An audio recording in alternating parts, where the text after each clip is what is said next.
Hello, welcome to finger magic. ഇന്ന് നമ്മൾ കാണാൻ പോകുന്നത് കറിവേപ്പില കൃഷിയെക്കുറിച്ചാണ്. എല്ലാ മലയാളികളുടെയും വീട്ടിൽ കറിവേപ്പില ഉണ്ടായിരിക്കേണ്ടതാണ്. എന്താണെന്നാൽ പച്ചക്കറികളിൽ ഏറ്റവും വിഷാംശം അടങ്ങിയിരിക്കുന്നത് കറിവേപ്പിലകളിലാണെന്നാണ് പഠനം. അതിനാൽ കടകളിൽ നിന്ന് കറിവേപ്പില വാങ്ങുന്നത് ഒഴിവാക്കുക, നിർത്തുക തന്നെ ചെയ്യുക. കറിവേപ്പില കൃഷിയിൽ ഈ 10 കാര്യങ്ങൾ നമ്മൾ വളരെ ശ്രദ്ധിക്കേണ്ടതുണ്ട്. ആദ്യത്തേത് വെയിൽ. നല്ലപോലെ വെയിൽ തട്ടുന്ന ഭാഗത്ത് മാത്രം ഇവയെ വയ്ക്കുക. ഫ്ലാറ്റുകളിലും മറ്റും താമസിക്കുന്നവർ ബാൽക്കണിയിൽ ഏറ്റവും വെയിൽ കിട്ടുന്ന ഭാഗത്ത് മാത്രം ഇവയെ നടുക. രണ്ടാമത്തെ പോയിന്റ്, തൈകളുടെ സെലക്ഷൻ. തൈകൾ വിത്തിൽ നിന്ന് മുളപ്പിച്ച തൈകൾ മാത്രം ഉപയോഗിക്കുക. തൈകൾ 2 തരമുണ്ട്: വിത്തിൽ നിന്ന് മുളച്ചവ, വേരിൽ നിന്ന് പൊട്ടി വന്നവ. വിത്തിൽ നിന്ന് മുളച്ചതാണെങ്കിൽ നല്ല ഫലം തരും, നല്ല വളർച്ചയും ഉണ്ടാകും. വേരിൽ നിന്ന് മുളച്ചവയാണെങ്കിലോ വളർച്ചാ മുരടിപ്പുണ്ടാകാൻ സാധ്യത കൂടുതലാണ്. മൂന്നാമത്തെ പോയിന്റ്, ഇടുപ്പപ്പം ഉയരമെത്തുമ്പോൾ അവയുടെ മുകൾ ഭാഗം ഒടിച്ചു കൊടുക്കുക. അപ്പോൾ അവ പടർന്ന് പന്തലിച്ച് നല്ല ഫലം തരും. പക്ഷെ ഇവിടെ ഞാൻ അങ്ങനെ ചെയ്തിട്ടില്ല. കാരണം ഇത് ഒരു 5 വർഷം മുമ്പ് വെച്ച കറിവേപ്പിലയാണ്. സ്ഥലപരിമിതി മൂലം അവിടെ പടർന്ന് പന്തലിക്കാൻ സ്ഥലമില്ലാത്തതുകൊണ്ട് നേരെ മുകളിലേക്ക് വിടുകയായിരുന്നു. കുറച്ച് മുകളിലെത്തിച്ചെന്ന് കഴിഞ്ഞാണ് ഒടിച്ചു കൊടുത്തത്. കണ്ടില്ലേ, ഈ തൈൻ്റെ വേര് വരുന്നത് ഒരു വശത്ത് നിന്നാണ്, സൈഡിൽ നിന്നാണ്. ഇത് വിത്ത് മുളച്ച് വന്നതല്ല, വേരിൽ നിന്ന് വന്നതാണ്. ഇത് തായ്വേരല്ല. തായ്വേരാണെങ്കിൽ സ്ട്രെയിറ്റ് ആയിട്ടിരിക്കും. അപ്പോൾ ഇത് വേരിൽ നിന്ന് പൊട്ടി വന്നതാണ്. ഫലം തരാൻ സാധ്യത കുറവാണ്. ഫലം കിട്ടുമെങ്കിലും വിത്ത് മുളച്ച് തൈയുടെ അത്രയും ഫലം ലഭിക്കുകയില്ല. അപ്പോൾ മൂന്നാമത്തെ പോയിന്റ് നമ്മൾ പറഞ്ഞു കഴിഞ്ഞു. ഇടുപ്പിനൊപ്പം ഉയരമെത്തുമ്പോൾ അവയുടെ മുകൾ ഭാഗം ഒടിച്ചു കളയുക. നാലാമത്തെ പോയിന്റ്, മണ്ണ്.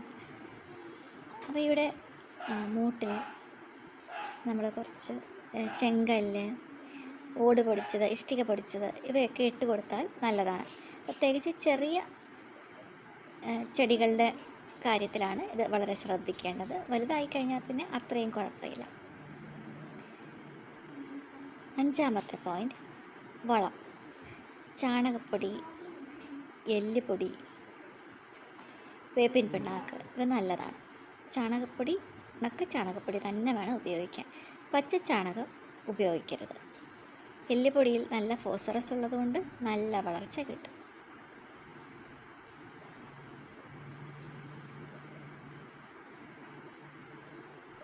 ആറാമത്തെ പോയിന്റ്, അതിന് നമ്മൾ ചെയ്യുന്നത് പ്രത്യേകിച്ച് വളമൊന്നും കൃത്രിമമായിട്ടുള്ളതൊന്നും വാങ്ങിക്കേണ്ട. കഞ്ഞിവെള്ളം, തലേ ദിവസത്തെ കഞ്ഞിവെള്ളം അതിൽ മുട്ടത്തോട് പൊടിച്ചിട്ട് കൊടുക്കുക. പച്ചക്കറികളുടെ തൊലി കട്ട് ചെയ്തിട്ട് കൊടുക്കുക. പിറ്റേ ദിവസം രാവിലെ ആകുമ്പോൾ ഇത് ഒഴിച്ച് മൂട്ടിലൊഴിച്ച് കൊടുക്കുക. അത്രമാത്രം ചെയ്താൽ നല്ല ഫലം ലഭിക്കും. അപ്പോൾ ഇതാണ് ആറാമത്തെ പോയിന്റ്. കണ്ടില്ലേ, നല്ല ഉയരത്തിൽ പോയിരിക്കുന്നത്. ഇത് നമ്മൾ ഇലകൾ പറിക്കുന്നത് മുകളിൽ ടെറസിൽ നിന്നാണ് ഇലകൾ പറിക്കുന്നത്.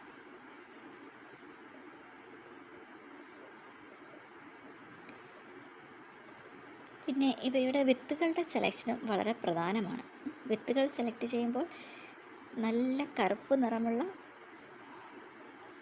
വിത്തുകൾ മാത്രം സെലക്ട് ചെയ്യുക. പച്ച നിറമുള്ളതോ പച്ചയും ചുവപ്പുമുള്ളതോ എടുക്കരുത്.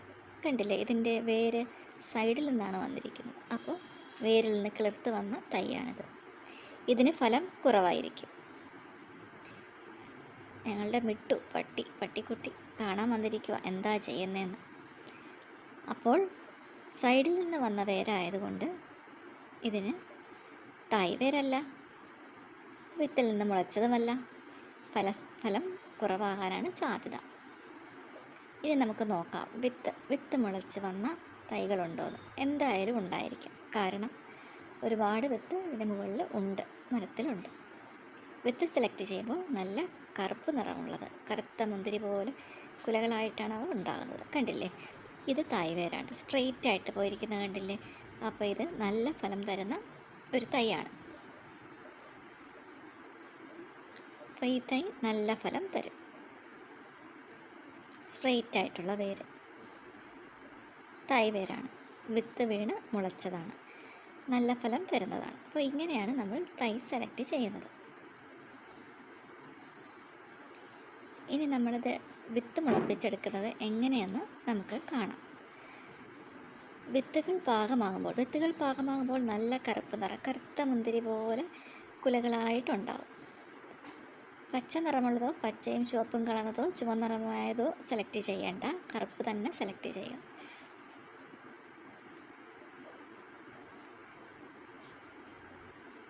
പാകമായി കഴിയുമ്പോൾ കറുപ്പ് നിറമായിരിക്കും ഇവയ്ക്ക്.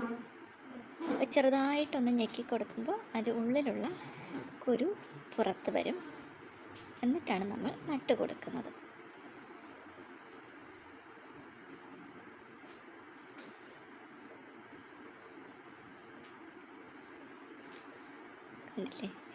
കണ്ടില്ലേ നല്ല ആരോഗ്യത്തോടെ ഇലകൾ വളരുന്നത് കണ്ടില്ലേ?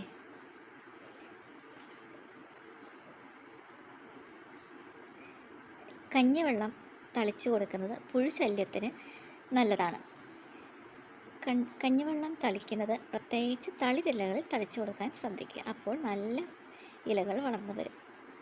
നമ്മളിവിടെ തണ്ടോടെ ഒടിച്ചു കൊടുത്താൽ തളിരില വരും. അതിൻ്റെ മുകളിലേക്ക് കഞ്ഞിവെള്ളം സ്പ്രേ ചെയ്ത് കൊടുക്കും. എല്ലാ ദിവസവും ഒരാഴ്ച അടുപ്പിച്ച് ചെയ്താൽ പുഴുശല്യം കുറഞ്ഞു വരും. കണ്ടില്ലേ വിത്ത് നല്ല കറുത്ത മുന്തിരി പോലെ ഇരിക്കുന്നത്?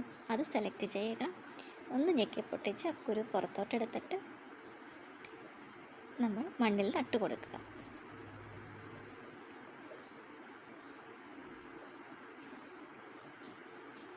ഞാനിവിടെ ചെയ്യുന്നത് സാധാരണ വിത്തുകളെടുത്തിട്ട് ഡിസ്പോസിബിൾ ചായക്കപ്പിൽ മണ്ണ് നിറച്ച് അതിന് താഴെ ഒരു ദ്വാരം ഇട്ട് കൊടുക്കണം, വെള്ളം കെട്ടി നിൽക്കാതിരിക്കാനായിട്ട്. ദ്വാരം ഇട്ട് കൊടുത്തിട്ട് മണ്ണ് നിറച്ചിട്ട് അതിലൊരു നടുക്കായിട്ട് വിരലിട്ട് ഒരു കുഴി ഉണ്ടാക്കി 1 സെൻറ്റിമീറ്റർ താഴെ മണ്ണിന് താഴെയായിട്ട് കുരു വെച്ച് കൊടുത്തിട്ട് മണ്ണ് മൂടിക്കൊടുക്കും. അപ്പോൾ 1 സെൻറ്റിമീറ്റർ താഴ്ചയിൽ മാത്രം. കണ്ടില്ലേ ഇത് പൊട്ടിമുളച്ച് വന്നിരിക്കുന്നത്? കുരു പിളർന്ന് തൈ നടുക്കുന്ന് വന്നു തുടങ്ങാനായിട്ടുണ്ട്. ഇതെല്ലാം തൈകളായി ഒരു 3 ആഴ്ചയെങ്കിലും കഴിഞ്ഞിട്ടുണ്ട്. 3-4 ആഴ്ച അടുപ്പിച്ചായി. 3 ആഴ്ച കഴിഞ്ഞു, 4 ആഴ്ച ആയില്ല, 2 ആഴ്ച കഴിഞ്ഞു. ഇത് കിളിർത്ത് വരുന്നതേ ഉള്ളൂ.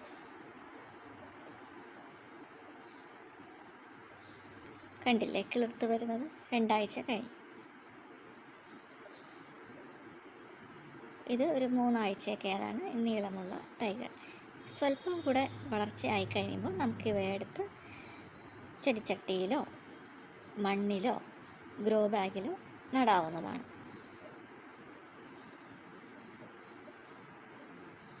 എല്ലാ ദിവസവും വെള്ളം ഒഴിച്ച് കൊടുക്കുക. ചെറുപ്രായത്തിൽ ചാണകപ്പൊടി ഇട്ട് കൊടുക്കുന്നത് നല്ലതാണ്. വളർച്ച എത്തിക്കഴിഞ്ഞാൽ പിന്നെ അടുക്കള വേസ്റ്റ് മാത്രം മതിയാവും. പ്രത്യേകിച്ച് വളമൊന്നും ചെയ്യണ്ട. പക്ഷെ പുഴുശല്യം ശ്രദ്ധിച്ചോളണം. പുഴുശല്യത്തിന് കഞ്ഞിവെള്ളം വളരെ നല്ലതാണ്.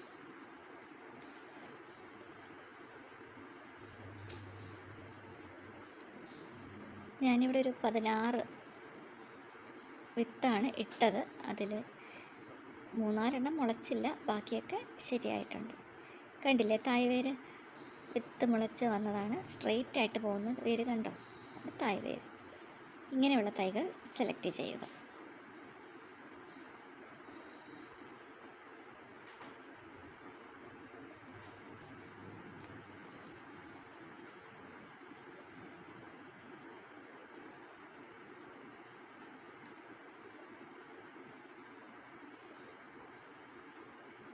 വിത്ത് കിളർത്ത് മുകളിലോട്ട് തൈ പോയിരിക്കുന്നു, താഴേക്ക് വേരും പോയിരിക്കുന്നു. ഇത് നല്ല ഫലം തരുന്ന തൈകളാണ്.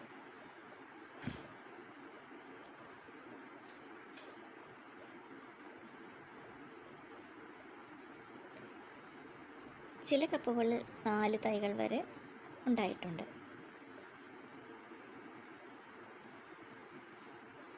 ഇതിൽ 2 എണ്ണം മാത്രമേ ഉള്ളൂ.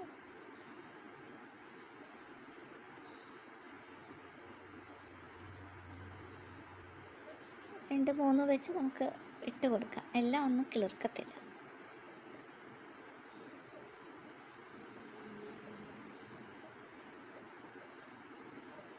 ഇത് കണ്ടില്ലേ കിളിർത്ത് വരുന്നത്, ചെറുതായിട്ട് പൊടിച്ച് വരുന്നത്. ഇത് കണ്ടില്ലേ, ഇതിൽ 4 എണ്ണം ഉണ്ട്. 2 തൈ, 2 കിളിർത്ത് വന്നത്. വെള്ളം ഒഴിച്ച് കഴിയുമ്പോൾ താഴെ ദ്വാരം ഇട്ട് കൊടുത്തില്ലെങ്കിൽ വെള്ളം കെട്ടിക്കിടക്കും. പ്രത്യേകിച്ച് ഡിസ്പോസിബിൾ കപ്പൊക്കെ ആകുമ്പോഴേ അത് വളരെ ശ്രദ്ധിച്ചു കൊള്ളണം. കണ്ടില്ലേ 4 തൈകൾ.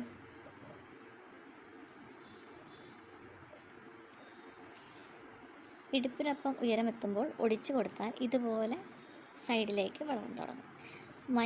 മഞ്ഞൾ അടുത്ത് നടുന്നത് വളരെ നല്ലതാണ്. നമ്മൾ ഇതുപോലെ നട്ടിട്ടുണ്ട്. കണ്ടില്ലേ, കഞ്ഞിവെള്ളത്തിൽ മുട്ടത്തോട്, പച്ചക്കറിയുടെ സ്കിൻ, തൊലി ഇവയെല്ലാം ഇട്ട് പിറ്റേ ദിവസം ചുവട്ടിൽ ഒഴിച്ചു കൊടുക്കുക. അത് വളരെ നല്ല വളമാണ്. പിന്നെ ശ്രദ്ധിക്കേണ്ട കാര്യം, 10ാമത്തെ പോയിന്റ് എന്ന് പറയുന്നത്, ഇലകൾ നുള്ളിയെടുക്കുമ്പോൾ ശ്രദ്ധിക്കണം. ഇങ്ങനെ ഓരോ ഇലകളായി ഒരിക്കലും പറിക്കരുത്. ഒരു തണ്ടായിട്ട് മാത്രവും പറിക്കരുത്. ഇതുപോലെ നിങ്ങൾ ചെയ്യരുത്. എപ്പോൾ പൊട്ടിച്ചെടുക്കുമ്പോഴും 4-5 തണ്ടെങ്കിലും അടങ്ങിയ ഒരു ബ്രാഞ്ച് ഒടിച്ചെടുക്കുക. ഇത് അവയ്ക്ക് നല്ല വളർച്ച നൽകും. പുതിയ തളിരില വന്നോളും. കണ്ടില്ലേ? അപ്പോൾ ഫിംഗർ മാജിക് സബ്സ്ക്രൈബ് ചെയ്യാൻ മറക്കല്ലേ. Thank you. ബൈ.